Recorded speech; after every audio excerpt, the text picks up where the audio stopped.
Oh, how are you, Carter? I got your number from Gus. Yeah? Look, Dix. They want to give it something big. I mean, real big.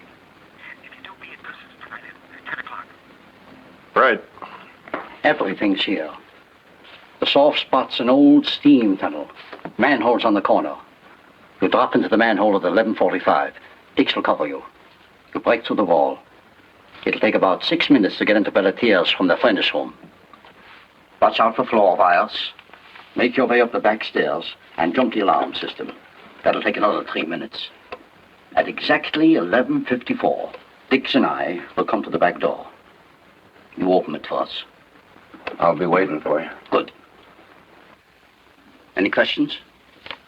Everything sounds okay? Same here. Well, guess I better be getting home. How's the boy?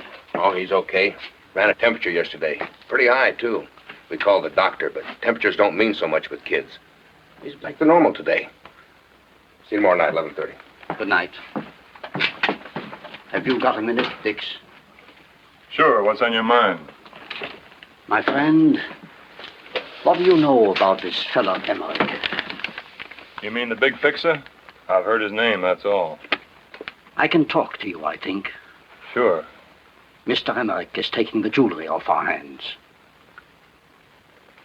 You sure are surprising me, Doc. I don't exactly trust Mr. Emmerich.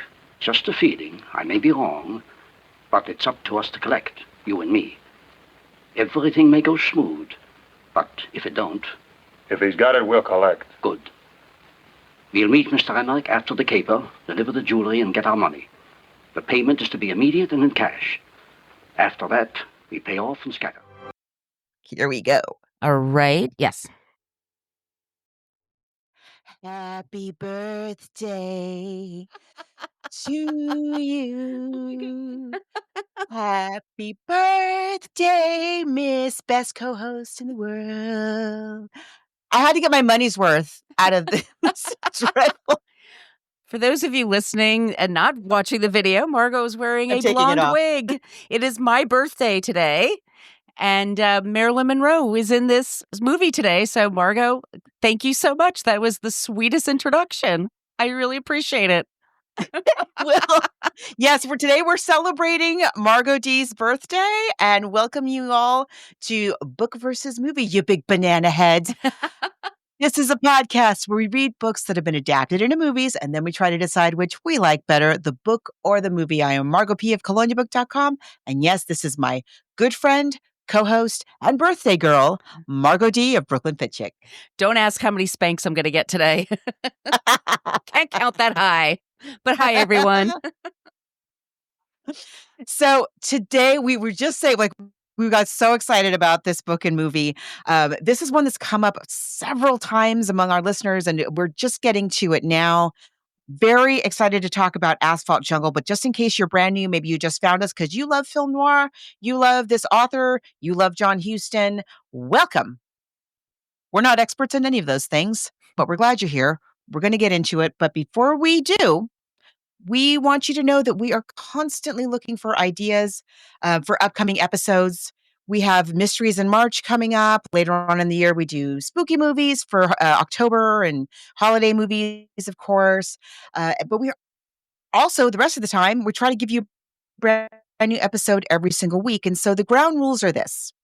As long as the film is streaming on a major platform, and as long as we can get our hands or eyeballs on the source material, we will consider any adaptation from almost anything. We'll talk about, fiction, nonfiction, magazine articles, plays, songs, poems, musicals. We just did a whole month of musicals.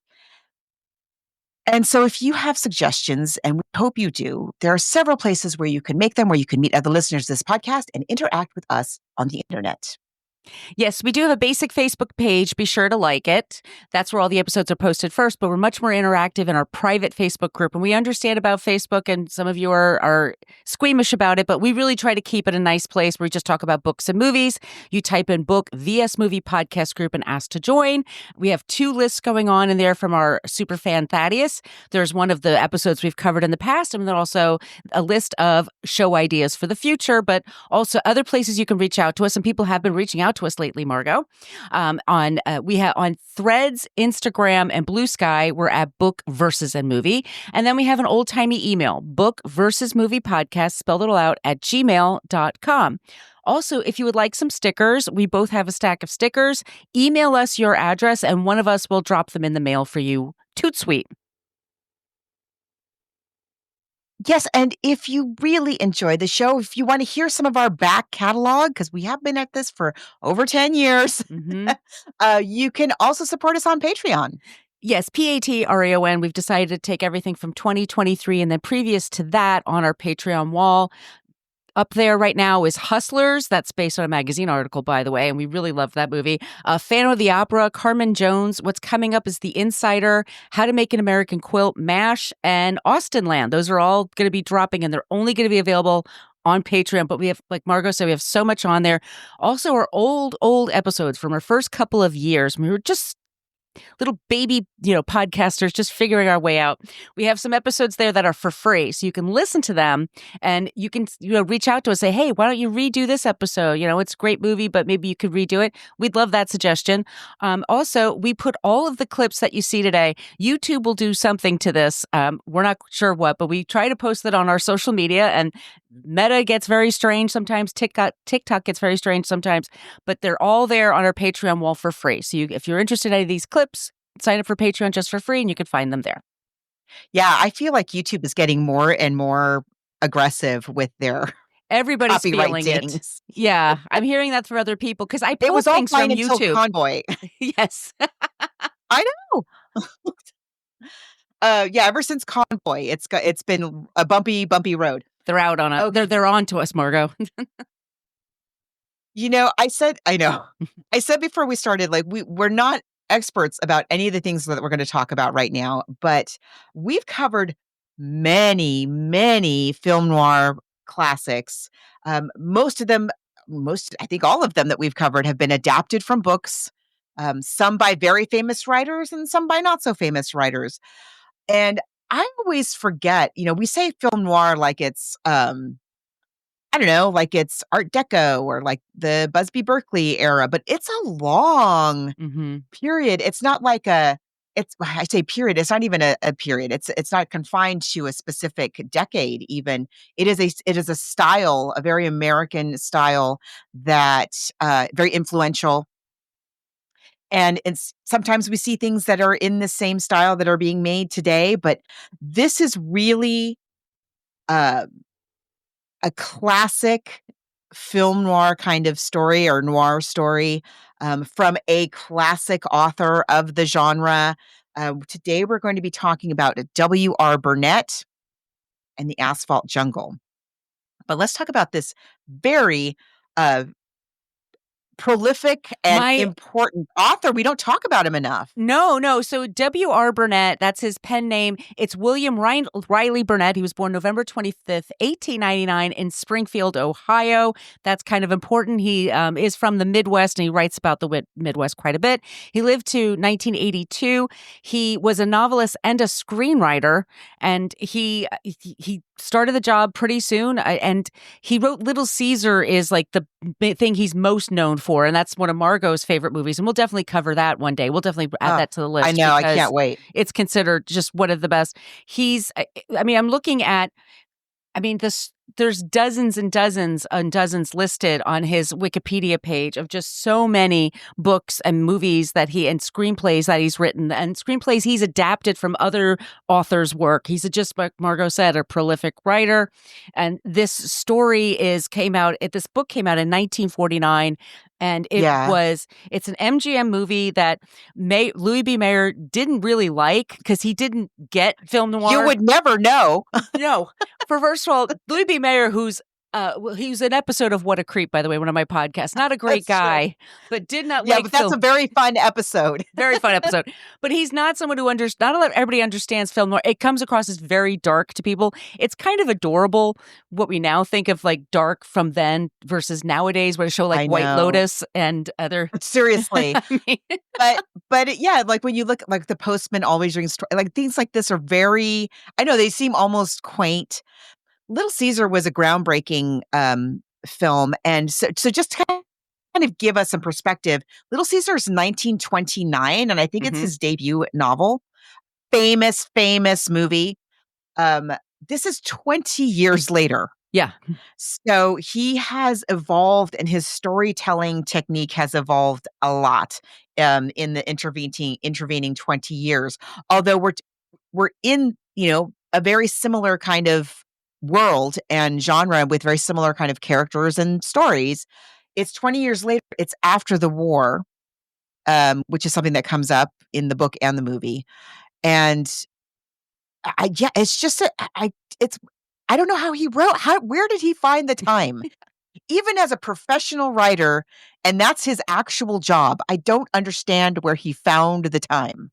It's hundreds. I mean, it's just the list goes on. It's the novels, like I said, and short stories and screenplays and adapting. Screenplays. And it's and spectacular screenplays. He wrote the screenplay for The Great Escape, which is a wonderful screenplay. It just 20 years after we're talking about now, even. So, yeah, he did a lot. The guy was busy writer. And this particular story it's a heist story, and I love a heist picture. I mean, who does? I mean, they're super fun, and it's we know what they are nowadays. You come up with the thing that people are going to steal. You get your crew together. Everybody has a job. Ocean's 11 is the perfect example of this, and a perfect movie. I think it just does what it's supposed to do. This is the same thing. What's interesting about it? It's the Midwest. It doesn't tell you what city it is, but it was filmed in Cincinnati and in Kentucky, and they're both. So it takes place in a Midwestern town, and it's post-war America. I mean, it's a few years out, but many of these actors served in the war, and John Huston is the director here, and it's about a couple of men that just get out of prison, and they have this there's these diamonds that they can get their hands on, and if you sell them, it's $500,000, which 1950 $500,000 is. I would probably risk it. It's a lot of money. I looked it up. It's at least $6.5 million today. Yeah. That's a good chunk of change right there. Yeah, and that could last you a long time. What I really love about this story is what it did and I don't know if it's the first one that did this, but it's certainly the one that influenced all the ones after it in this regard, where you have a heist that's that's planned to the nth degree, like at Ocean's 11. Every detail thought out and planned, and you have the seasoned guy who's done this a million times. He could do it in his sleep, and he needs a driver, and he needs an explosives guy, and he needs a this, and he needs a that, and he puts together this crack team to pull off the heist, and it ends horribly for all of them in it. So the rest of the heist happens halfway through the story, and then the rest of the story is just all of their downfalls one by one by one. I'm thinking of like the Thomas Crown affair, or Treasure of the Sierra Madre, another John Huston film, and it's this, and just this story alone, MGM bought the property, as you said, and even though Mayer wasn't crazy about this film, MGM made a movie based on this book 4 times. 4 times. They made it as a Western. I think the first one was a Western, and then they made it, which I think also starred, there's some people that are in this one that are also in the Western, and they also made it as basically just a remake of the Asphalt Jungle called Cairo. It's very almost shot for shot, a remake of this later on. And then they even made a quote unquote blaxploitation version starring Pam Grier. I mean, MGM took this property and just run, they wanted every comma's worth of their money.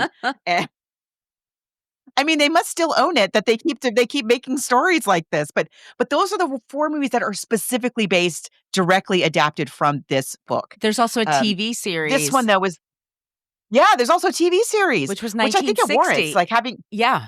I mean, Also, I forgot to mention this story. What's interesting about it is that he also includes the police. Like, so it's also it's equal time yes, to the police as it is to the criminals. So true, which isn't quite true in the movie. right, So we'll just say the movie is a very close adaptation, very faithful, but certain key things that are trimmed down, or smushed together for time, or for cinematic effect. Like the end. The end is quite different, although the end of the movie is very much in the spirit of the end of the book, and we'll talk about that in a minute. But all of our characters that are in the movie are in the book. right. I mean, it's so we have. Well, I'm sorry. Can we bring how do we start with this, Margot? I mean, I don't even know where to Let's start. begin. Okay, I'm gonna just start with the main characters. I'm gonna just go through the cast of the film because it's all the same.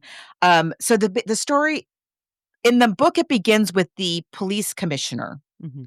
And it's quite a long scene actually, because they want to establish that this police commissioner is an honest guy, and he really believes in police work, and he really believes in justice. He has zero political ambitions, although everybody in the book tells him multiple times that he should run for office and that he should do this or that for publicity. And so it opens with him having a press conference in which he's chastising the press for multiple stories they've done about crooked cops.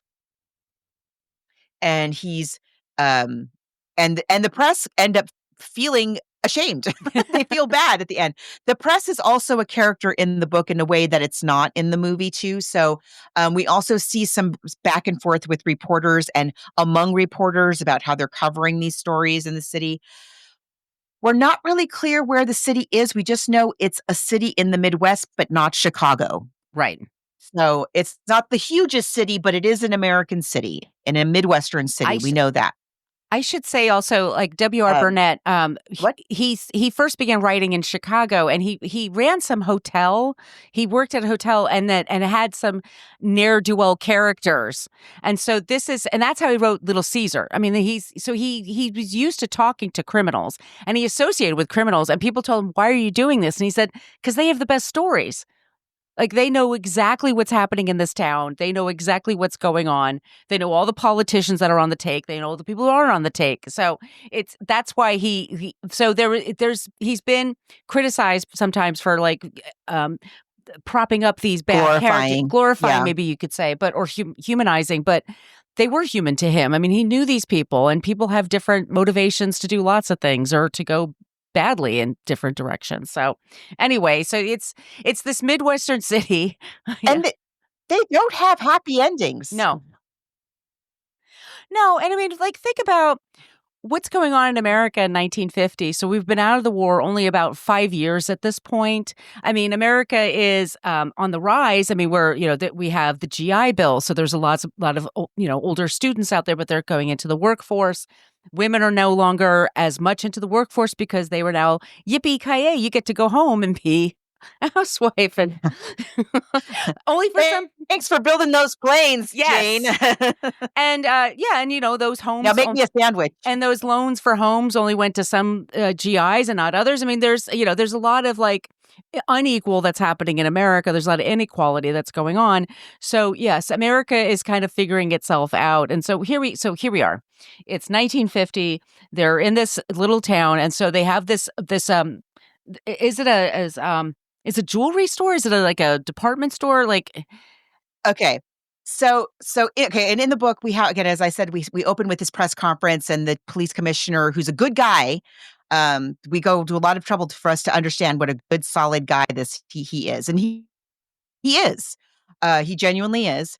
And when the press conference is over and the reporters leave, though, we learn that this all was a lot of bluster to distract from the fact that a recent a criminal mastermind was recently let out of jail, and the police have lost track of him. They don't actually know where Mr. Riemann Schneider is, and that is very troubling. And so we're like, dun, dun, dun, in the book.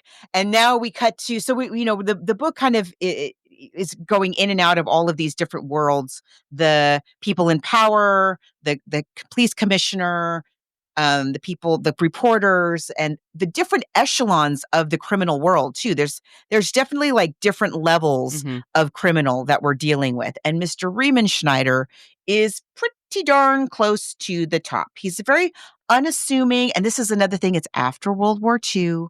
He's a German immigrant. And when we meet Mr. Riemann Schneider, and it's alluded to in the movie, but it's not like it is in the book. When we meet Mr. Riemann Schneider, of course, he's prison.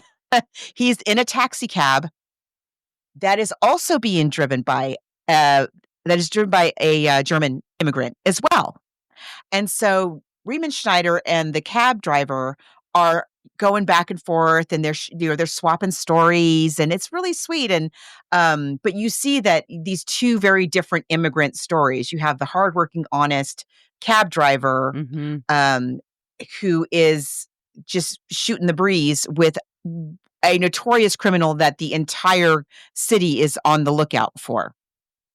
I learned that And the cab driver. I'm sorry, Mario. Oh, go ahead. I learned that in Cincinnati has the second largest Oktoberfest in the world. So it's Munich. Oh, I didn't know and that. then it's Cincinnati. There are so many German. Yes, there are so many German immigrants that moved into Ohio. So it makes sense to me that it takes place in Ohio. I didn't know that either. I was doing some study about Cincinnati, and I found that out. So yeah, it's a huge German population in Cincinnati. There you go. I'm so ignorant of the middle of our country. It's embarrassing. I really know very little about it. So the cab driver drops him off at this really seedy place. I'm sorry. Really not so great part of town. And again, they've established this rapport with each other. They're really friendly, and the cab driver's worried about. Because Mr. Riemann Schneider is older, he's just a little unassuming looking guy. He does not look like a criminal mastermind. And so the cab driver's like, "Are you sure you're okay? Do you want me to walk you to the door? Do you want me to wait and make sure?" And Riemann Schneider's like, No, I'm fine. And kind of shoos the guy off, really kind of to save him from being incriminated. I think. He has his suitcase with him, and he's saying to him, like, they'll knock you over just to take a clean shirt. Like, you really need to be careful. Yeah. And Riemann Schneider's like, "Oh, you're adorable. That's okay, dude. Yeah. I'm okay. That's cute. I'm fine." I'll be good. And so it turns out he has arrived we learn that he's been in prison for some time. But he still keeps very close tabs on what is going on out in the outside world. And so he has arrived at the business place of a bookie named Cobby. And who's a pretty well off, runs this gambling business. And Riemann Schneider informs Cobby that, I keep wanting to say Dobby like in Harry Potter. I know. That was hard. Cobby, because it's Cobby and Dix. Riemann Schneider informs Cobby that he has a very sophisticated plan for a heist that could make a very select number of criminals extremely wealthy. And he knows that Cobby has the connections to help set it up, and Cobby will also get a cut of this heist. And yes, it's to rob like the biggest jeweler. It's a jewel heist, the biggest jeweler in this Midwestern town, which is city, whatever it is. And let's say it's Cleveland. And so then we have, just like you see in all of these caper heist films, you meet all the different members of the team, and Cobby knows everybody, or he either knows them directly or he knows the person who'll get the person, right? And the person who, first they need somebody who can crack a safe or get into a safe, or both. And that guy is a man named Louis Chiavelli. And I was so impressed in the movie they pronounced his name correctly. Yeah. I was like, whoa, hey. So Louis, though, small wrinkle, Louis has gone legit. He's left his criminal life behind, and now he's a family man. He has a lovely wife named Marie and a brand new baby boy, little Louis Jr. And so he is, and before he left his criminal life, he like socked away money here and there and here and there and here and there. But we learn, we see in the book that a buddy of his calls him up and asks for money, and Louis like, oh, but that's my money that I have put away for my family. Like, I don't want to give you money, dude. And that's how we meet Dix, because that person is Dix. And so, but Louis is very intrigued by the stability, the financial stability that such a heist, one more heist, and this is the other trope of like, just one more heist, just one more, can't go wrong, one more heist. So that's Louis. He's going to do one more heist, and that heist is going to set him and his family up, and he can be an honest man for the rest of his life. So Louis in, and Louis insists that the driver, the getaway driver, be his buddy who is named Gus. Gus runs a local like hamburger joint, like Mel's Diner, Right. but it's Gus's diner. And Gus is also really Gus is like knows everybody in town. He knows all the crooked cops. He knows all the criminals. He knows everyone, and he's the guy who like he doesn't tip off the cops, but he tips off the criminals. Like, hey, the cops are busting up so and so's joint. Like, you better make sure your buddy isn't down there. You better make sure your girlfriend isn't at that bar because the cops are going to raid it tonight. So they enlist Gus as the driver, and then we have then we have Dix. Dix. Dix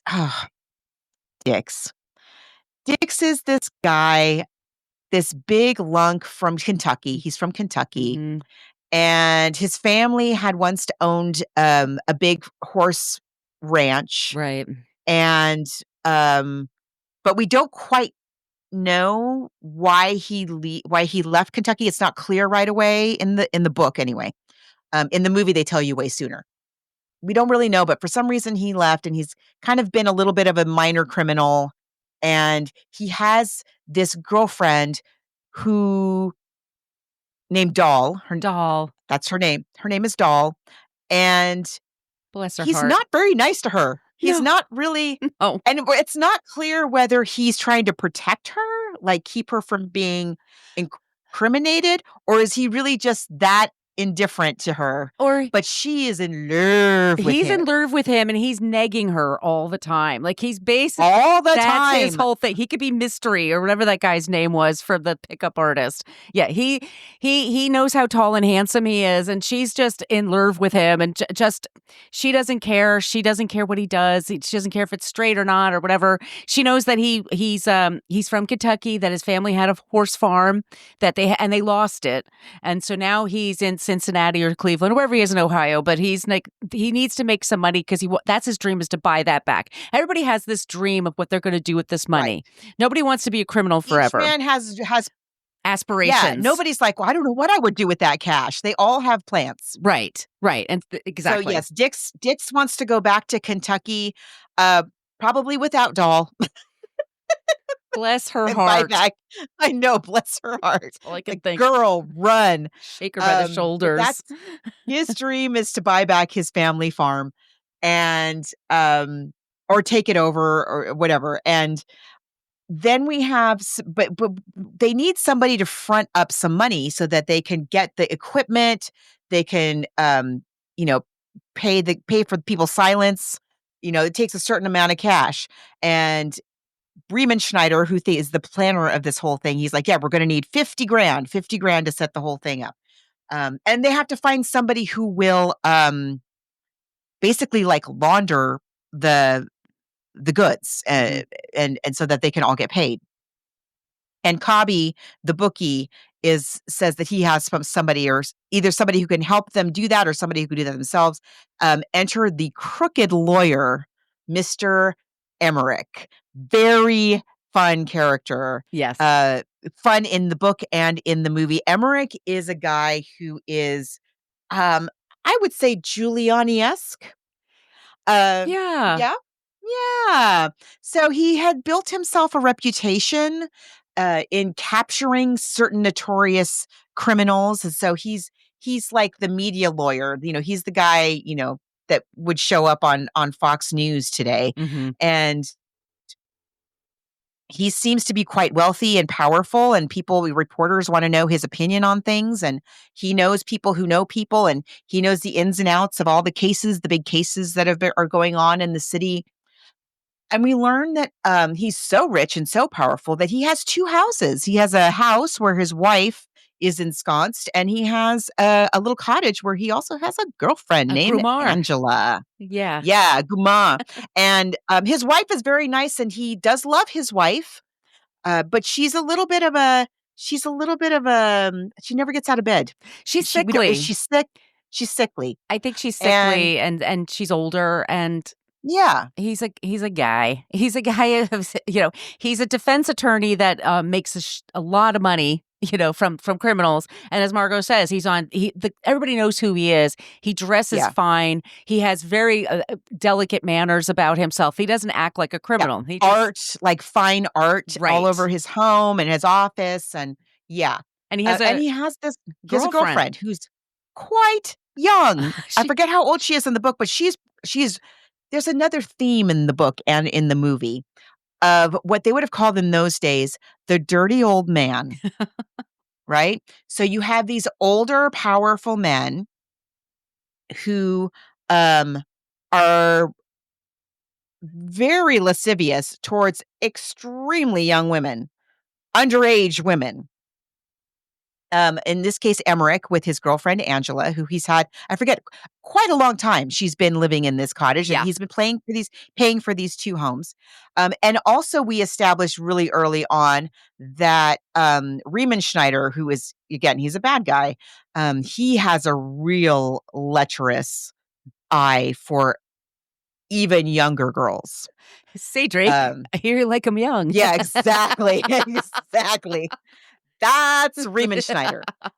And A minor. and then you have Dix, who is just, is not good to his girlfriend, but she's I think she's the same age as he is. But you have the two powerful men in the story, who are wielding their power in different ways, are Emmerich the lawyer and Riemenschneider the criminal. And they also both have this thing about young girls. I'm going to use the word girls.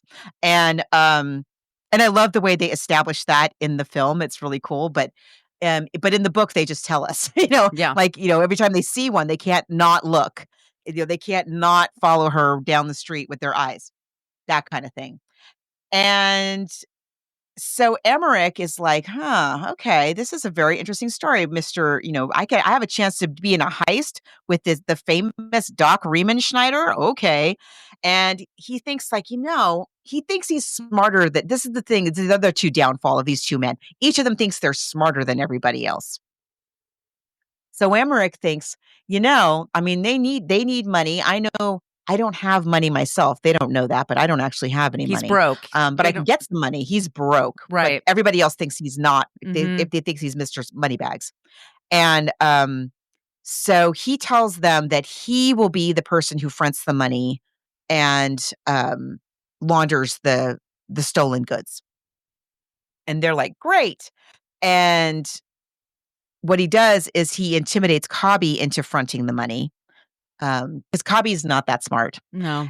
And he also enlists a friend of his, Emmerich does, named, it starts with a B, Branoff?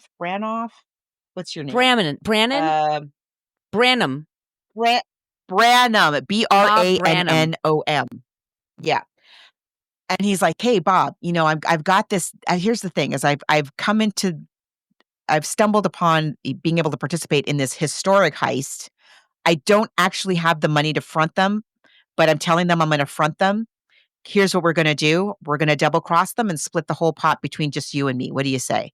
And Bob is like, I'm your guy. Let's go. Let's roll. So all the pieces are in place. Time for the heist. And just like in all these stories, at first it's all going to plan. They getaway cars in the exact right place at the exact right time, and they go boom down under the streets through a manhole, and the cops don't see them, and they go straight to where the map says is the place into the building, and there it is, and they get into the building, and Louis the safecracker breaks through the wall, and he gets into the jewel place, and they get into where the safe is, and he blows up the safe. But then the explosion from the safe sets off some alarms. Right. And now the cops are coming. Because the whole And I don't downtown remember- now is like they can hear these alarms. Like it's not in the building, but the other buildings around it. And I think that's one of the things about it being a Midwestern, not Chicago city, a smaller city, because it's quiet. Mhm. And there's a scene in the movie where they establish this. It's early on, and you see Dix, and he's sort of hiding from the cops, and he's on a city street, and a cop car drives by, and and the cops the car is maybe a half a block away, if not more, but we, the viewer, can hear every single word that is playing or is being said on the cops' radio because it's so quiet. If it's New York City or Chicago, the street's packed with noise and cars and people and all hours. But this is not Chicago. It's not New York. It's perhaps Cleveland. and so it's very, very quiet. So the explosion, just the movement of the explosion, I think, is what sets off the alarms. It's not that people hear the explosion, it's that motion triggers the alarms, I think, is what happens in the book. And so there's sort of, and as you often see in these stories, they're like halfway through the heist when stuff goes wrong, and they're like, do we run or do we grab the diamonds that are right there? And they always grab the diamonds that are right there. What the hell? You're going to go to Because that's what the jail guys in anyway. Asphalt Jungle did. Yeah. If you're going to jail anyway, you might as well grab it. You might get So away.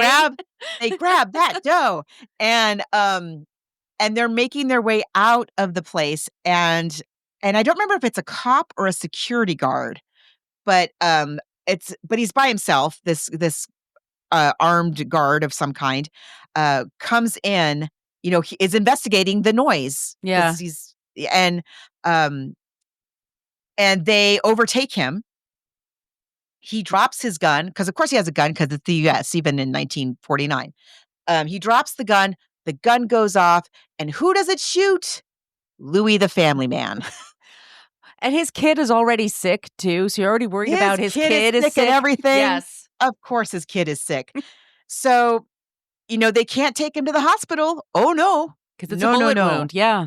Because it's a bullet wound. And, hospitals have to report that. Exactly. So they take Louis home, and Louis asks to go home. They take him home. And when we leave Louis at this point, they've delivered him to his house. And I think Gus, who's the one who knows everybody, Gus calls, a doctor who specializes in this sort of thing, to come to the Chiavelli home and help Louis. And Louis's wife, of course, is hysterical because she was like, I thought we weren't doing this anymore. I can't believe this. I got a baby and the baby's sick, and oh my goodness. And so that's where we leave Louis and his family for a little bit. And now the other folks have to, now the other folks go to Emmerich, who's their money guy. And they're like, look, we got the diamonds. We need the money fast because we got it all blow. And maybe you should go underground for a little while too. And Emmerich's like, here's the thing though. Like, when I said I had the money, I didn't mean I had it like right now. Like, we're going to have to just cool our heels here. And he's just stalling them so that his heavy guy, Branham, can like overtake them. And they figure out what's going on. And I think Dix shoots Branham. Mm-hmm. Okay, so now Branham is dead. He instantly kills him. Branham is dead, and Emmerich is now up to his neck in a heist that has gone wrong, and he has a dead body. And a dead body, right. And he's got a girlfriend who calls him Uncle Leon, by the way. Yeah, who doesn't know what's going on, but she's not going to be happy. And he has a wife. Oh, it's looking bad. It's not a great position for this guy, who normally is very elegant, and nobody ever sees anything bad about him. He always looks like, I have everything under control. Nothing would pass him, right? He's that Mr. smart. Unflappable. Yes. Right. He's just as wise as these criminals. Like, they can't get by him. But here he is. Okay, now I've got a dead body here. Yeah. I think Branham is the one. Branham shoots Dix in the fight. Mm-hmm. But Dick's it's a what do you call that? It goes in and out. Yeah, of just a his flesh side. wound kind of. It goes through, which if he could have gone to a doctor would probably be fine. But and also he's like a tough guy, and also he's not that smart. Right. So he's like, "No, I'm fine. I'm fine. I got it. I'm fine. I'm okay." And so he's just like holding on to this Dick's, you mean? gunshot wound. Yeah. My favorite is when Doll says, "Oh," he's like, "Oh, it's hurting," and she goes, "I'll get you some aspirin." And she runs over like, "Aspirin for his bullet wound?" Like Bless a your bullet heart, went through his body. Oh, Doll. Doll. Oh, You're Doll. not that smart. So now Riemann Schneider and Dix are in a real pickle. And the cops pick up Gus, the getaway driver. So he goes to jail. So Riemann Schneider and Dix like shake hands, split ways. Dix has his cut or a cut. I think he's got some money now. Mhm. He's determined to go home to Kentucky. Like he's really out to lunch at this point. You know, he's got a gunshot wound, and as I said, he's not that smart. Yeah. Anyway, and he's bleeding profusely, and so he goes and gets asked. The only person he can ask to help him, who's definitely going to help him, Doll, good old Doll. Doll, can you get me a car? And she's like, well, you're wounded. Shouldn't we get a doctor? He's like, nope, can't do that. Just need a car. Thanks. And she's like, okay, well, let me drive at least. He's like, nope, I'm driving. I know. You stubborn ding dong. Come on. And it's actually, so they're driving. So then they're driving out of the city. And now we go back to Riemann Schneider. And Riemann Schneider also is like he knows he's got to get out of town. And he gets a little bit out of town, and again with a cabbie. Like he's very friendly with cabbies for some reason. And he's like, you know what? Before we get on the highway, I forget, but for some reason they're not going to be able to stop for a while. So he decides to stop at this burger joint, like the last place that they can stop. Okay. And he's the subject of a statewide manhunt, but sure, burgers, why not? So he's getting a burger. Hungry, Margot. And he's hungry. But he also knows he knows he's not going to eat for a while. So yeah, he wants to eat. So he gets his cheeseburger or whatever. And he's about to leave, but then he notices and it's late at night. It's like 11:30 at night, if not later. And there's some kids in the diner. And by kids, I mean like 14. Bunch of boys and one girl. Mm-hmm. And he's watching the girl and ogling the girl.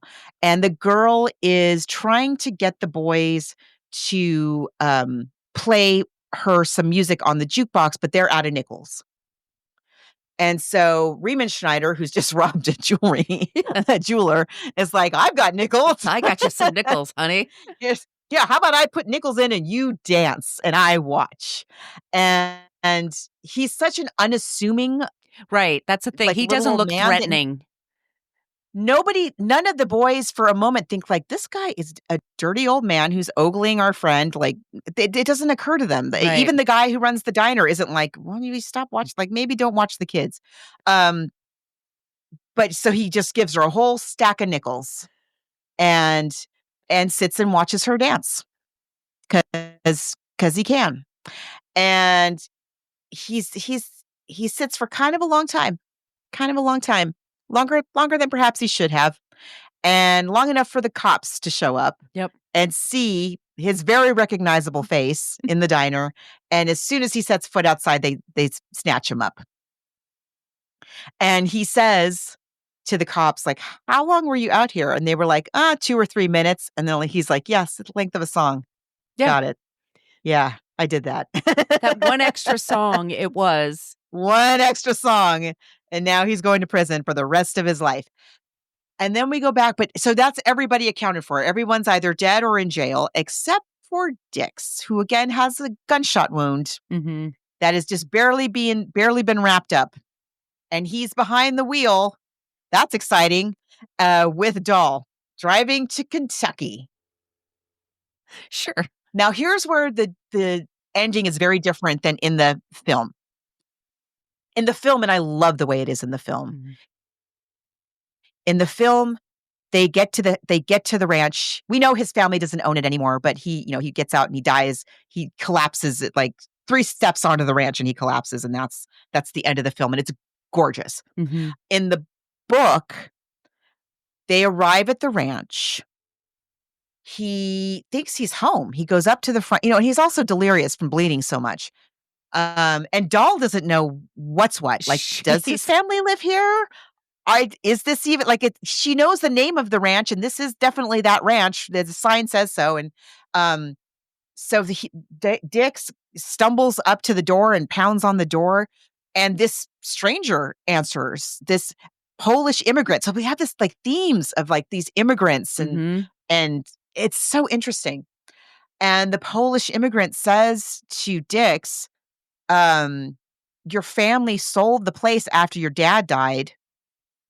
Your mom and your brother are living in a little place in the city now. Whatever city that is in Kentucky, but they're in town and they live in this little place in town. And he gives them the address, and and Dix is like barely holding on to consciousness at this point. And Dahl's like basically just carrying him. She's like, "Yeah, I'm driving now. If we're going there, I'm definitely driving. We're not arguing about this anymore." And so she drives to the address, and when they get, the whole way it's written is so beautiful, like the way he describes the transition of the city to the highway to the country. We get this whole journey that Dix and Dahl are on. And now they're driving into the little town in Kentucky. And it's a little downtown, little main street. And they pull up in front of this tiny little house down there, and Dix kind of perks up and he's like, "Wait, this house?" Turns out when he was a kid, like a teenager and living on the ranch, he had a girlfriend who lived in this house. Oh, right. And he has all these memories. He goes into, because he's in and out, he's with the blood loss and everything. And so he goes into this whole reverie about the girl, Sue Ellen or whatever her name was, that he dated, and how there was a swing on the porch, and he and his brother broke the swing, and the dad got mad, and what the fence looked like, and what the girlfriend was like, and the whole thing. And Dahl is like, "I don't know what is going on. I just know we got to get this guy some help." And she knocks on the door, and these two like grim, underfed people answer the door. One we learn is Dix's brother, Woodruff, I think is his name. I know it starts with a W. Mm-hmm. And the other is his mother, Dix's mom. And they live in this absolutely threadbare little shack that Dix's girlfriend used to live in. And he even recognizes some of the furniture that was there when his girlfriend lived there. Like, that's how broke these two are. And also, significantly, again, the symbolism, his older brother is like a sheriff's deputy. He's law enforcement. He's not making the big bucks, or it would seem even a livable wage. No, I was going to say, yeah. He is a local. Yeah, he has a job, and that job is as an officer of some kind, a local, law enforcement officer. And so, arguably, in the end, the law does get Dix, right? And so Dix, they lay him out there, in the little room, and he's back at the ranch, and he's hallucinating about this horse that they had, because they're the dad bred horses. That's what they did at the ranch. The families and families of generations. But the war has happened. The depression has happened. A lot of people lost, generational wealth that way. Right. And the brother's like, "Geez, I haven't thought about that horse in 40 years. I can't believe he's talking about that horse." And then Dix dies, and that's the end of the story. So I think we go back to the police commissioner, who's like, "Well, got it all sewed up. Told you, fellas. Justice always wins." And that's the end. But it's I love that whole passage with Dix and Dahl. Like, it's long, it's a whole long journey that they go on. And it's barely touched on in the film at all, but I totally get why. It would have been like, why are we going on this long trip with Dix and Dahl? But in the book, it just somehow it works really well, because we've gone on these reveries. Oh, I forgot to mention, that, and I can't remember it's different in the movie than it is in the book, but at some point somebody bursts in on, we do catch up with Louis's family and we learn that Louis has died and his Right. wife is despondent. In the book, it's quite a long scene of the wife, and it's really, the wife, and she's being comforted by all of her neighbors who are also widows Yeah. for one reason or another, and they're like, "Don't cry, he's in a better place. He's with my husband. I'm sure they're waiting for us." It's really sad. Right. And yeah, whereas they allude to it differently in the movie than they do in the book. But yeah, so Louis, Louis's one more heist, of course, was the last, because that it always is.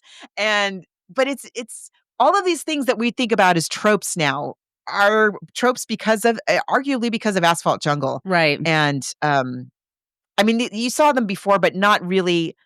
I mean, this is really, people have just copied this story over and over and over again. Yeah. So it's really well written. I was telling Margot, like, I stayed up too late last night because I wanted to know what happened next. I wanted to know what happened next. Yes.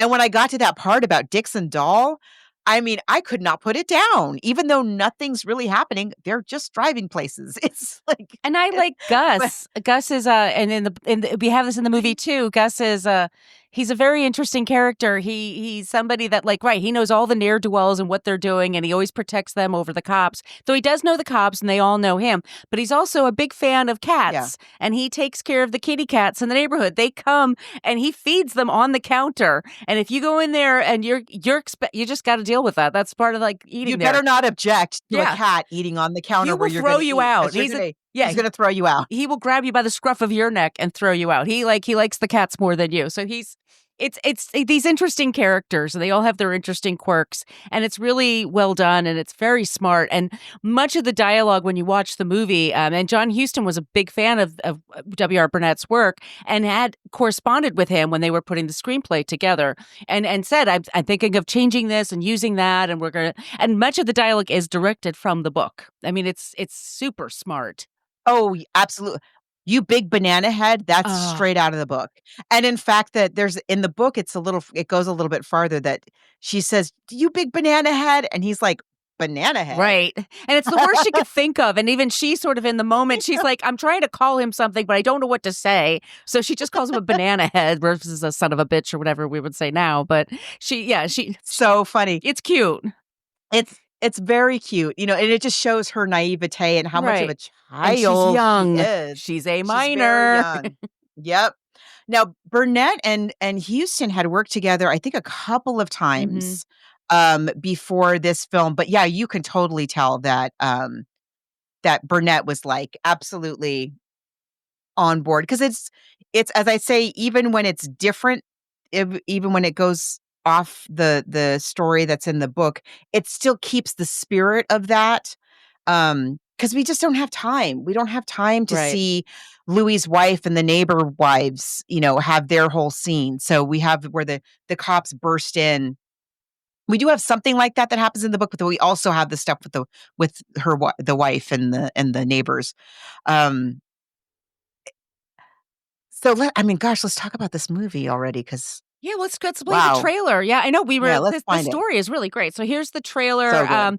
For some reason, TikTok or Facebook wouldn't let me play it, and Instagram wouldn't let me play this trailer. It's bizarre to me. It's a 1950 trailer for a movie. Okay. Okay. All right. But here you go. So, Here it goes. Apologies if you don't see this on YouTube. You know why.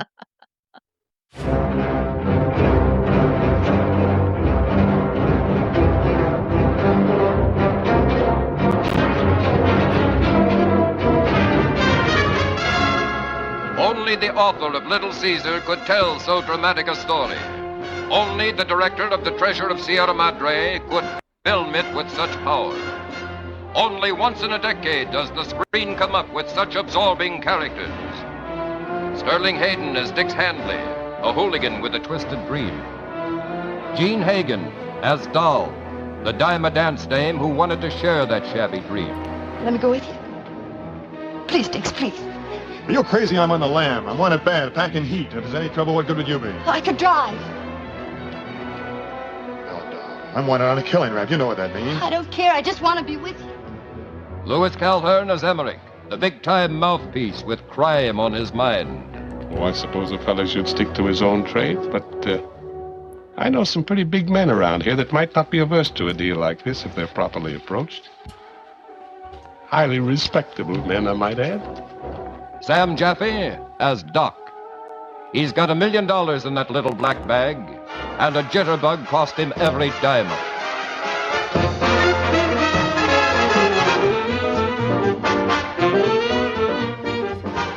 Marilyn Monroe as Angela, the easy-living, green-eyed blonde. Haven't you bothered me enough, you big banana head? Just try breaking my door, and Mr. Emmerich will throw you out of the house.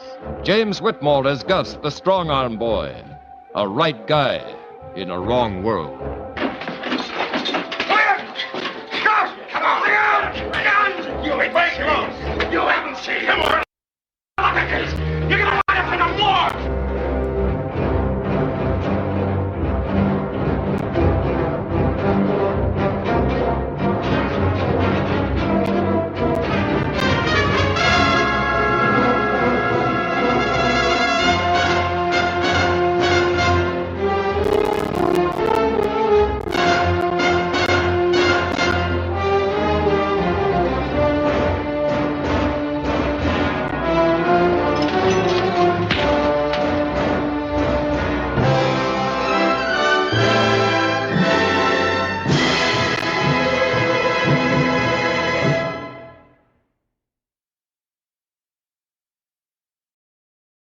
Are you kidding me? Who's not going to watch this movie?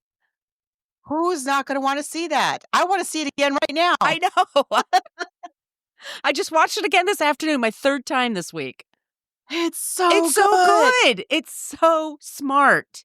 It's just, if you think old pictures, they're like... First of all, it's gorgeous. Oh, yeah.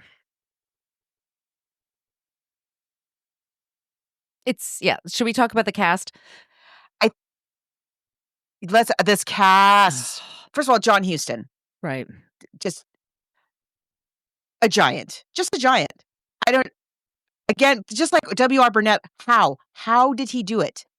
How did he make so many classic movies? Up until his death. Timeless. Prizzi's Honor. To the very end. Yeah, Prizzi's Honor. Right. It's an amazing which is on our list. It's definitely on our list. We'll definitely cover that one day. And he was an actor. Okay. And yes, he's a great actor. And a brilliant actor. Super good. Yes. I mean, we can't recommend this enough. I think people just clearly, one of these two, we have a few directors like this that you can just tell that people just really love to work on their projects. Maybe they didn't love the actual filmmaker. Maybe they were like notoriously difficult. Some of them are, but people, you see one of these where you see over and over and over again the same people, like W.R. Burnett working on the screenplay, giving us our source material here. You see the same actors over and over again that come, right. and this is a very interesting piece. This cast at this point in history is who else but John Huston could have brought these folks together? They were all New York actors. Most of them were New York actors. They were friends in New York. And that's one of the reasons why he picked them, because they weren't movie stars. Sterling was, but the rest of them were more character actors, or they were theater actors. So they had a camaraderie amongst themselves. But so we have Sterling Hayden as Dix Hanley, and Sterling Hayden is the cop McCluskey in The Godfather. That's what he's most known for. He's 6'5", devastatingly handsome, like Brad Pitt handsome. Wow. Seriously. And genuinely scary in this movie. Yes. He's very taciturn, and sometimes, that can just come across as kind of quiet or boring, and not with him. He has these dark eyes too. Like he's just like looking at you sometimes, and he's just taking in what you're saying, and it's kind of unnerving. He's great. Louis Calhern as Alonzo D. Emmerich is fantastic. Yeah. So, once again, elegant. He just comes across and then he stops every once in a while and goes, actually, I'm broke. Actually, Yeah. I'm bankrupt. I'm gonna have to. I got to do Yeah. this because, But he doesn't lose his cool. He's kind of on the precipice, but he's not losing it. Jane Hagen as Doll is. Mhm. I mean, and I was so sad to hear she died very Oh, young. She was apparently got sick in her 40s, and I I know. know. So we're so sad. Yeah. Most people know her as I forget the character's name in Singing in the Rain, the one that Debbie Reynolds is dubbing Yes. because she can't sing. James Whitmore as Gus, and he's played Brooks in The Shawshank Redemption. I mean, just He's wonderful. I mean, good. this performance is so good. We talked about him when we talked about Oklahoma. That's right. He plays Annie. What's her name? Ado Annie. Yes, I don't know Ado why she's Annie's. called Ado Annie. He's Ado Annie's father with the shotgun that makes her marry Eddie Albert. Totally different kind of character, right? Yes. Just like with Gene Hagen, like doing comedy, and then here she's just heartbreaking. You just want to shake her by the shoulders. Sam Jaffe is Doc Erwin Reitenschneider, he was nominated for an Academy Award, is once again, also I would just say elegant, like just doesn't carry himself as somebody who's going to lose control. He's super smart. They ask him, what's it like to be in prison? He goes, it's not so bad. You got to figure, he just, wow. John McIntyre is Police Commissioner Hardy. He's also, I love the suits he was wearing. I mean, he just looks amazing. Lieutenant, he's the super honest police commissioner, like Commissioner Gordon in Batman. Yes. Lieutenant Barry Kelly is Lieutenant Dietrich. Not as honest, but also I think he's sort of like, look, we can't handle everything that's happening here. Like, I got to let some stuff go. And he's like, no, you have to catch all the criminals. And you can get this. Very honest, very earnest man. But he's great. Anthony Caruso is Louis Chiavelli. He's very good. Teresa Celli is it plays his wife. Marilyn Monroe plays Angela. The Miss Marie. Maria. And then Marilyn Monroe, who's not even listed in the credits because it's so early in her career. And then, like a year later, they then started adding her, and ever since then on the television and stuff like that. And she's great as Angela. I mean, she wears a suit in the first scene that she's in, like sleeping on the couch. That suit she's wearing. Oh my gosh, that suit is so gorgeous. Did they paint it on her? It's so pretty. We'll show her. I mean, she's just, I mean, but there's so many other people. I mean, and Helene Stanley is Janine, the girl that's dancing, and we'll have a clip of Janine dancing later. But this cast is just top notch. I mean, everyone's just doing their best work. I should say it was nominated for a large number of awards. It comes out in May of 1950, so the Oscars are usually spring the year after, and it's the year of, oh my God, I just blanked on the name. It's Bette Davis movie, All About Eve. Sorry. That's the year. Oh, yes, that's right.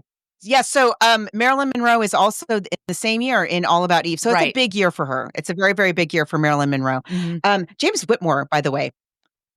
James Whitmore in the 1970s was married to Audra Lindley. Mrs. Roper? Mrs. Roper. Yeah, they were married during the time that she was Mrs. Roper. She was married to James Whitmore. How much do you want to hang out with that couple? But of perhaps, I know, but of perhaps more important historical significance is the fact that, okay, as Margos says, it's right after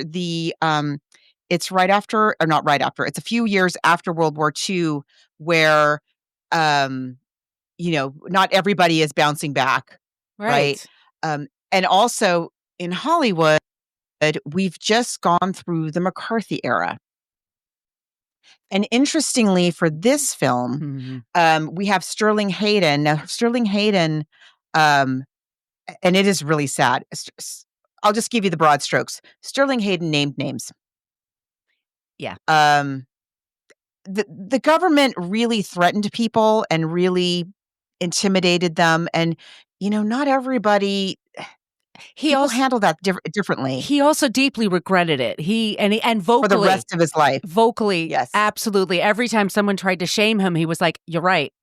I shouldn't have done that." He didn't understand. He was an iconoclast. This is a person that he left school when he was 17 and became a sailor. He and he was like he was like in New England. He went to a bunch of different schools in New England. 17, he just takes off and he becomes a sailor. He acts for a little while, and then in World War II, he joins the OSI. And he's a spy with the OSI, and then he comes back again. He always had problems with. We talked to him a lot with The Godfather, and also I think he was going to play Quint in Jaws. Like they really wanted him in the Robert Shaw part, and I think you and I talked about him a lot. Because but he always had he didn't like to pay tax. He had a problem with the government after the HUAC hearing, so he stopped paying his taxes. Yeah. So he couldn't live in America. So if he came to work, it was only for a short period of time. So he lived on an island for a while. I mean, he's just a fascinating person. But yes, the 1950s. Yes, at first you have the Hays Code, so there's only so much you could show. So in the movies, you can't profit from bad behavior. Like bad guys have to get caught. Mm-hmm. Yes, the bad guys don't get away with. Yeah. Now in this case, in the book, that's exactly what happens. Right, Like everybody meets the same end that they meet in the book. But also in the same cast as where you have Sterling Hayden. But this, I mean, we're talking about like, oh yes, he regretted it for the rest of his life, and he was super like. Very vocal about his regret about that. And owned it and never shied from talking about his shame about it. But this film is right after that happened. Mm-hmm. Number one. And number two, also in this cast, we have Sam Jaffe, who was blacklisted. Right. So they're both in this same cast, which to me says a lot about John Huston. That because all this stuff is still pretty fresh and raw, that the House Un-American Activities Commission is closer in the rearview mirror at this point for them than the outbreak of COVID is for us. Mm-hmm. It's pretty recent, and yet they all like this. The ensemble of this movie, the men, and I mean, there's only really there's not only two women. There's Angel, that's Marilyn Monroe. There's Doll, that's Jean Hagen. Then you have the wives. You have Emmerich's wife, May, who's wonderful. Dorothy Tree. She's good. So good. She's in bed the whole time, and she's so good. She's in bed the entire time, and you cannot take your eyes off of her. And you really get this sense of. You're not quite sure, is she actually sick? What's going on here? Why can't she get out of bed? But also, she and Emmerich have known each other and had a relationship for so many. Like, you really get from her this sense of like this shared history that they both have. It's great. And also, Louis Chiavelli's wife is wonderful too. I mean, again, also heartbreaking. So it's just the whole thing, all of them together, and just the chemistry that they all have and the energy that they have together. There's certain points in the story where Dix is hired to be a quote unquote a hooligan. Like, he's hired to be a heavy. He's not hired for his brains. No. He's not hired to be a mastermind. That's Jaffe. That's Riemenschneider's job. Right. And we have these moments throughout the film where it is Riemenschneider and Dix. Riemenschneider sees Dix at the bookies and it's like, tell me about this guy. Like, he seems useful, Mm-hmm. And then we have these moments where they're on the run together and where Dix gets shot and all of that. And those are in real life, these are two men who were on completely opposite ends of a really terrible period in our history, and the chemistry it's just, I totally buy it. Yeah. 100% buy all of the relationships. There's not a single one where I'm like, I love that we establish. I mean, Jaffe as Riemenschneider It's so key. It's so key. He's so unassuming that it makes him terrifying. He's really scared. He's really scary, I should say.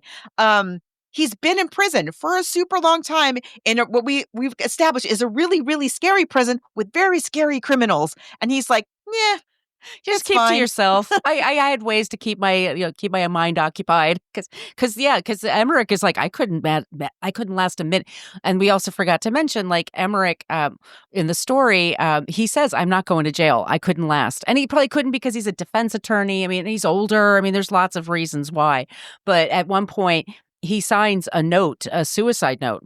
Makes a good point. Yes. And he, but he, Yeah. yeah, In and the book, it's go yeah. ahead. I was gonna say in the book, it's a little bit different. In the book, he's in his own house. I think they're all in his house. He's with the cops and oh no. I'm sorry. He's at the cottage where Angela, hapless Angela is, and he says to the cops, "Can I go call my wife?" And this is in the movie too. Can I just go call my wife and tell her goodbye? And the cops know this guy really well. Like they have a history together. They work together a lot. They don't want to arrest him, but they have to. Mm-hmm. And he calls his wife, and they have this last conversation. And I think he says to her that he's committed a crime, and she's like, "I can't believe that. What would you possibly why did the police wanna talk to you? Why would you do that? You wouldn't commit a crime. Of course you wouldn't." And he realizes like, "Oh man, like this is really I can't go on like this." And he tells his wife to go to sleep. Like she hasn't been sleeping well, and she needs to go to sleep. And then he hangs up the phone and he takes his own life. And the police find a note, and the note says, this is different than in the movie. The note says, um, "Please do not wake Mrs. Emmerich until past 10 a.m. Like she hasn't been sleeping well, or something like that." Mm-hmm. You know that's the notice to the police, not to his wife, as it is in the film. Um, and yeah, we forgot to mention that's how he dies. So they all meet a terrible end. Yeah. But that's in the book. That's not just because of the Hays Code. No, But that was the exactly. Hays Code. That was the But policy of the Hays that was Code. the policy of the Yeah. Hays Code. Like married couples couldn't be in the same bed. There was all kinds of things that you couldn't show a toilet in a bathroom. It was like all kinds of ridiculous things. But in the movie, he writes a note to her, and he says like I'm ashamed or whatever, and then he just rips it's up so the note. sad. It's so sad. And then he looks at it, and then he rips up the note, and then the cops come to the door. So yeah. No, it's so brilliant. I mean, for all the shooting and fighting and slugging and bleeding and all of that, it's really not that grisly a No. film. I mean, certainly not by today's standards. But even by then, I think No. it's not that horrible. And so we don't see him actually do it, or they don't do like you would do in other films where they show like his shadow on the wall, pointing the gun and all of that. He writes the note. He starts to write the note to his wife. He rips it up. We have close up on his hands only. Mm-hmm. He starts to write the note. He rips it up, and then he opens a drawer in the desk quickly, in haste. He opens the drawer, and we see the drawer is pretty much empty. He opens the drawer, closes the drawer, and then a beat, and then a gunshot. So he's opened the other drawer that has the gun in it, clearly. But that's the way that they show. Oh, it's just so genius. Yeah. I just love the way they did it. So good. Should we show some clips? Yeah. What should we show? Let's see. How about, well, we got to show some Marilyn. We've got to. Let's show, this is our first intro to Marilyn in this movie. And look, it's unforgettable. And her suit.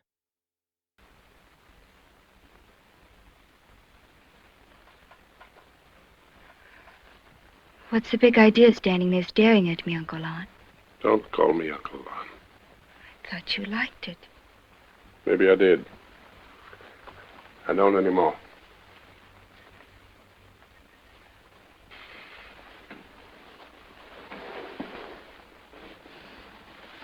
I had the market send over some salt mackerel for you. I know how you love it for breakfast. Some sweet kid. It's late. Why don't you go to bed?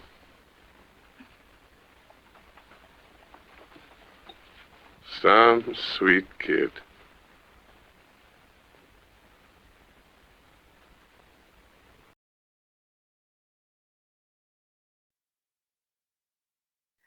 and she was not famous, and she was not and she wasn't a slam dunk to get the part. There were a lot of women that were up for that No. part, and there's a lot of different stories about how Marilyn Monroe got that particular part. I don't know, but I think, boy, she makes an impression. I mean, when she's on that screen, you're like, Yeah. you're like, oh wow, okay, so this is his Grumman, okay.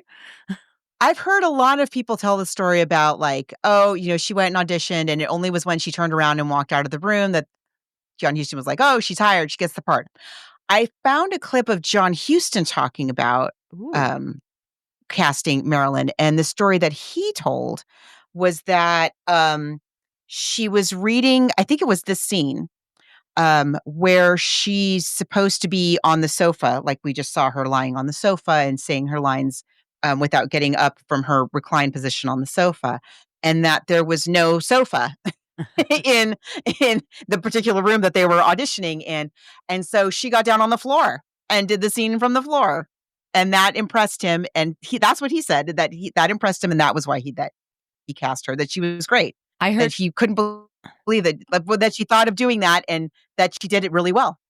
I also read that he said that when she left the room, it was like making an entrance in any other movie. Like she just was so memorable. Like the second, I mean, clearly we just saw. I mean, yeah, exactly. We get that. That's why she's a movie star. How many rooms can we get her to walk out of in this picture? I'm amazed that the restraint that he had did not just have her like walk. We didn't just get to watch her walk out of every single scene that she was in. The music in this is so good. Our composer is, I hope I'm pronouncing this correctly, and I'm sorry if I'm not, Miklos Grosha. Mm-hmm. He also did the music for a little film called Ben-Hur. Oh, I heard of it. Also Spellbound, Double Indemnity. He's a heavy hitter. Our costumes, speaking of costumes, the costumer that's credited, at least on IMDb, is named Joan Joseph, I think is her name. Okay. And she mostly did TV, like Murder, She Wrote, stuff like that. Later on. That's what it says on IMDb. Doesn't mean it's correct. Sometimes they get their wires crossed if you have somebody with a name like Joan Joseph, like maybe it's some other Joan Joseph, but that's what it says here. Okay. So yeah, not a lot of film credits from this era for Joan Joseph, but and she's not credited, in the credits, but that's what it says that's who it says is the costumer. I want to know about that suit. The costumes, I think, the suit is spectacular, but not just that. I mean, right. All of her stuff that she wears is so great in this movie, but also the things that Gene Hagen is wearing, that are clearly like, they're not expensive. They're just things that she bought off the rack at the local, or whatever. And then you have Mrs. Emmerich in her extremely expensive, probably custom made, bed jacket as she's sitting in bed, like she is, and the commissioner's suits, like you mentioned, and Emmerich's whole wardrobe is very meticulous, bespoke, right? And versus, oh gosh, there's this scene where, I think it's where they all go after. I can't remember if it's when they all go after the heist to Emmerich's, but there's this scene where Dix is wearing, and Dix is so huge. He's just a mountain of He's 6'5". I mean, Sterling Hayden was a very tall guy. He's so much taller than everybody else. Yeah. And he is wearing the tiniest of neckties. It comes like probably just below his nipples. It's just so small. Yeah. So short. And where did he buy? He bought it out of some bin somewhere, it's right. Not, it's really wonderful, wonderful choices for the costume. The locations and the sets. Yeah. Wow. Everything, every single little detail, every lighting angle, everything is just so well thought out. It's so impressive. I love that scene. Is walking again. It's after the war, and I don't know. Maybe it's Los Angeles. Maybe it's a backlot. I don't know where they're actually shooting it. I've tried to find where the locations were. I didn't get a second to find it, but where it looks like where he's walking is a, long shuttered main street of a Midwestern town. Everything's closed. there's all the industry has gone away, either because of the Depression or because of the war. And the boom, was happening here in California and there in New York and in a couple of other places, but it takes a while for it to reach all the way to the Midwest. So I love, like, he really captures that. And like I said, like, he's on a city street and the police car is driving by in the distance and he can hear what the police car radio is saying. We can hear it crystal clear because there's no other sound. It's so good. Thing. Yeah. Yeah. Just what a great movie. Yeah, I know. No wonder Mayer tried to make it 3 more times. Yeah, like I said, I think it was Cincinnati. They filmed a lot of these things, but they also did film in a backlot but Kentucky and Cincinnati seem to be the 2 main places. And then and how idyllic does like the whole Kentucky thing? Yeah. When the horse is crowding around him, like, what did they slather him in peanut butter? What did they do to get the horses to do that? It's so moving. It's so sad. Totally different than in the book, but I love the way that they do that ending in the movie. It's so beautiful. And then Gene Hagen, like, running up to the house. Like, no, just, no, doll. Oh, doll. She's wonderful. When she's crying and she has to peel off her fake eyelashes, and there's one that's on and one that's off. She's lovely so pathetic. She's so pathetic, and but you could feel it. Like, she just loves him so much, and she's so glad that he's just spending a minute with her. Her self-esteem is not she's that just happy great. that he's there. Yes. Gunshot wounds or no. Exactly. Talking to her or not talking to her, being hostile, not being hostile. I mean, she's like, she doesn't care. No, I love all the characters so much. Like when the cops arrest Gus, the guy that owns the diner, the getaway driver, and they're bringing him into jail and he sees Cobby the bookie and he lunges at him and that thing so think, like the worst thing that you can be. And it's so good. Just wonderful. And he's the guy who's not the fink, right? Gus is the guy who doesn't rat anybody out. So that really means something coming from Gus. Like that, he really thinks that is just the worst thing that you could possibly be. Oh, just perfect. Just a perfect movie. I don't even know what else to say about it. Let's just watch something else. Let's see. Yeah. We've got, let's see. How about, let's watch Riemann Schneider, The Dirty Old Man. Yes. Now, in the book, we established that because we're getting his inner dialogue and his inner thoughts. And in the movie, we establish it when he first shows up at Cobby's, and Cobby's like goes off in the other room for something for a minute, and Riemann Schneider spots that Cobby has like a bikini calendar on the wall. Yes. Oh, I love that. Yeah. And he like goes up and he's like, oh, and he like digs out his reading glasses so he can get it like as close, a clear, crystal clear picture. And he's like slowly and lasciviously flipping through this girly calendar. Oh, it's so great.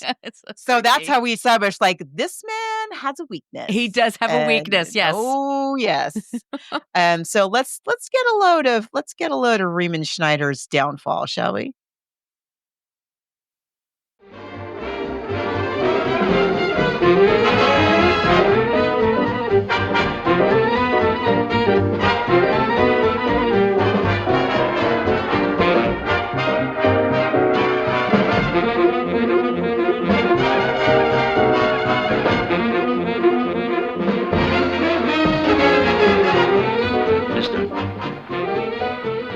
Mister, it's getting late. Mister, we better be moving along. Plenty of time, my friend. Plenty of time.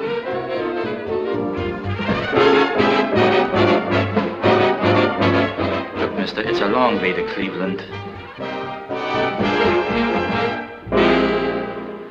I suppose we better go now. Don't go. We haven't used all the nickels. You use them. Well, thanks. It's sure nice of you. Don't mention it. Goodbye, and thanks. Thanks ever so much. Pleasure was all mine.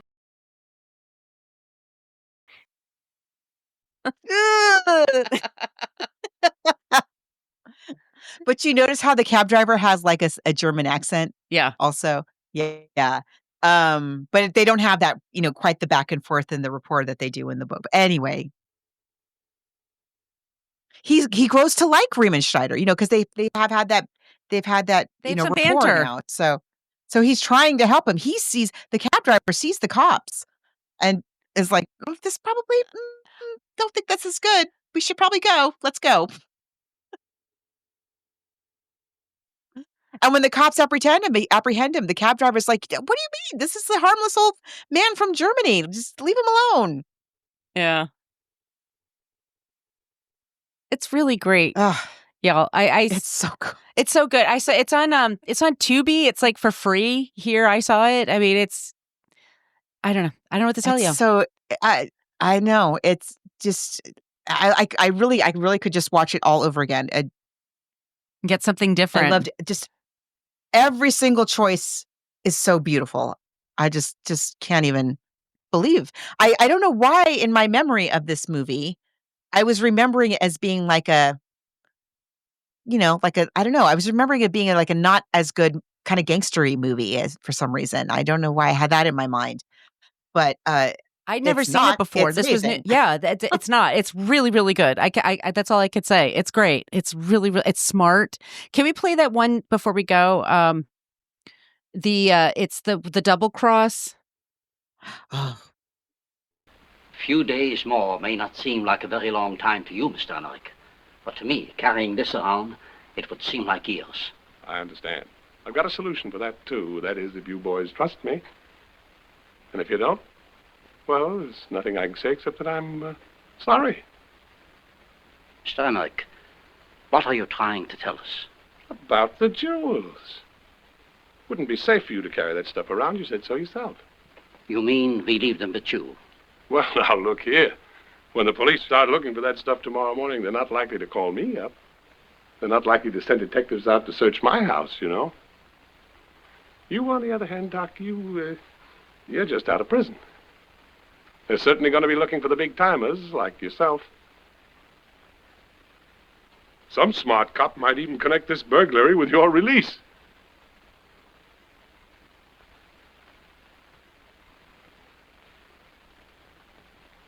Well, there you are. Of course, as I said, it's up to you. You can keep in touch with me through Cobby. You did a great job, Emmerich, but it's not working. Bob! Back away and keep out of this, Emmerich. Now you, Farmer, get your hands up. And you, Fritz. The other bag on the floor. Over here by my feet. Be careful how you throw it. I got a pistol expert medal. What do you say, Dix? He's got no say. If he makes a crooked move, he'll never pitch another forkful of manure. He's got us, Doc. Toss him the bag. You're not as dumb as you look.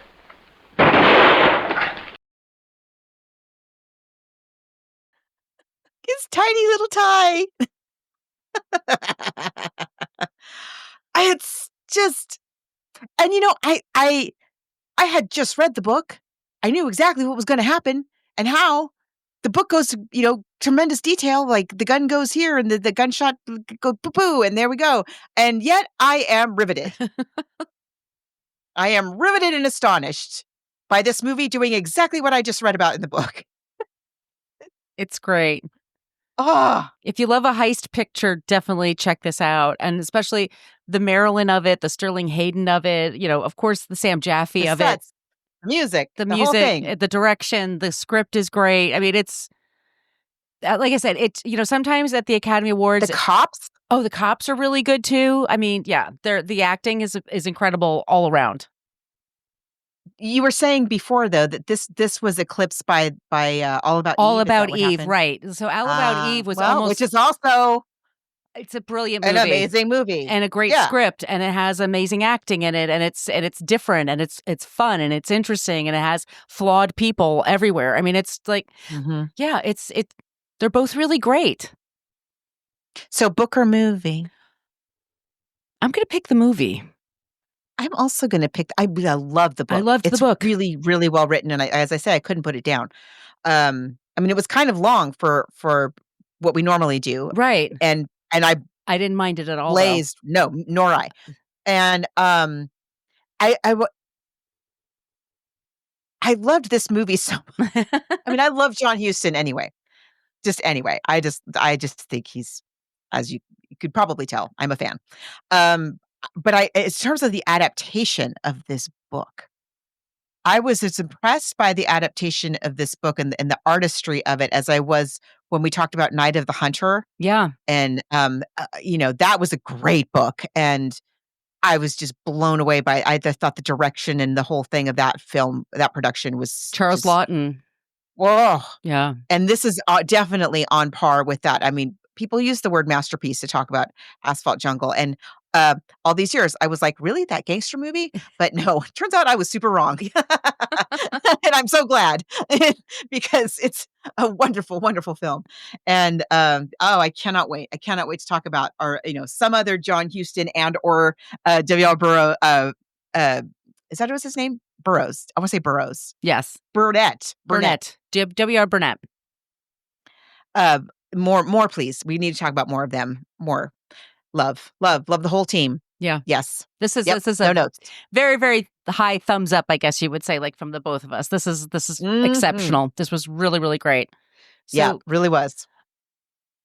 Usually you ask me.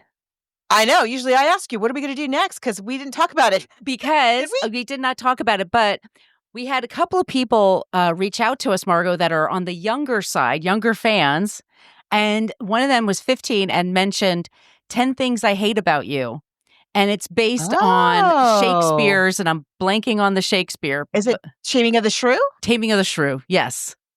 Oh, okay. And it's streaming everywhere, and it's easy to get. Great. And I think it would just be really fun. We haven't done a Shakespeare in a while. It's been some been a minute. time. Yeah. And that movie's really fun.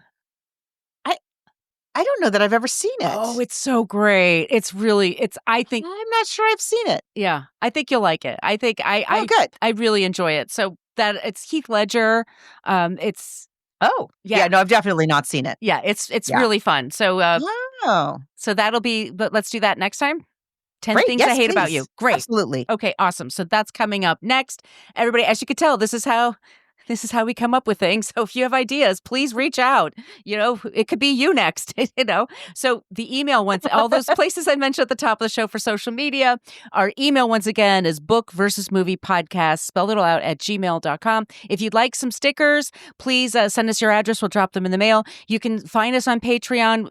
We have a bunch of clips of this movie on our Patreon wall. So go check that out there for free. But if you sign up, once again, we have some great movies that are up there. And thank you so much for listening. And Margot, where can they find you? You can find me online at coloniabook.com, and all my social media callouts are at She's Not Your Mama. And where can they find you? You can find me at brooklynfitchick.com. I'm at Brooklyn Fitchick for Threads and Instagram. I'm at Brooklyn Margot for TikTok and Blue Sky. And on the YouTube, I'm at my name, Margot Donahue. Okay, everyone. Thank you so much for listening. We'll be talking about 10 Things I Hate About You next time. And be well. We'll be back soon.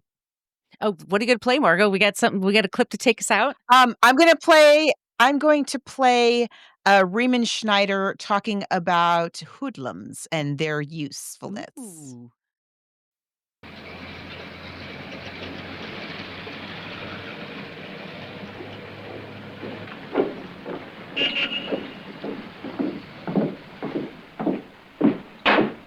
Where do you guys think you're going? On our way home. Yeah? Where do you live? South on Camden. You guys got no business in here. This is city property. There's signs all over the place. Everybody uses it. You're telling me even a bunch of hoodlums have been bringing young girls in here. Is that a fact? Yeah. It's already cost one of our boys his job on account of the beefs. If I were you guys, I'd stay out of here. You understand? Okay, officer. Hey, wait a minute. You with the bag. Come here.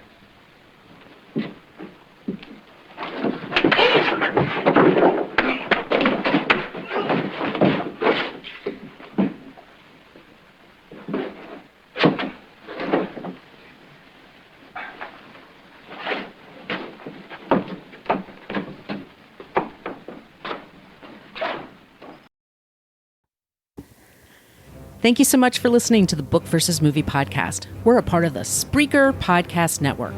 Go to Spreaker.com to check out all of the shows they offer.